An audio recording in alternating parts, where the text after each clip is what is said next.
آج جو لوگ فلسطین کے معاملے پر خاموش تماشائی بنے بیٹھے ہیں، ان کے لیے پیغام یہ یاد رکھیں۔ حدیث مبارکہ عن ابی بکر الصدیق رضی اللہ تعالی عنہ قال انی سمعت رسول اللہ صلی اللہ علیہ وسلم یقول ان الناس اذا رأوا الظالم فلم يأخذوا على يديه اوشك ان يعمهم اللہ بعقاب منہ۔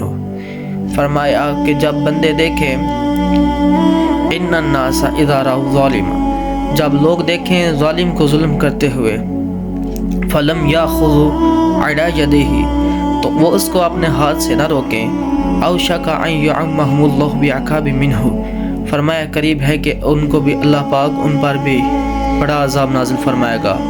آج آئے دن پاکستان میں کبھی تیزانیاں چل رہی ہیں، کبھی زلزلے آ رہے ہیں، کبھی کوئی آفت آ رہی ہے۔ یہ لوگ سمجھ نہیں رہے کہ اللہ پاک تم کو وارننگ دے رہا ہے کہ لوگوں سمجھ جاؤ، اپنے فلسطینی بھائیوں کے لیے آواز اٹھا لو، لیکن ہمارے لوگ بالکل بھی، ہمارے حکمران اس چیز کو تیار نہیں ہیں، تو ان کی وجہ سے سب پر عذاب آئے گا، قریب ہے۔ اس لیے جاگ جائیں، ان کو کہیں کہ یہ جاگے، ہمارے مسلمان بھائی بہت تڑپ رہے ہیں، ان کے لیے خدا را آواز اٹھائیں۔ اللہ پاک تمام فلسطینی بھائیوں کی جہاں جہاں مسلمان ظلم کی چکیاں پس رہے ہیں، سب کی غیب سے مدد فرمائے، آمین بجاہ نبی الامین۔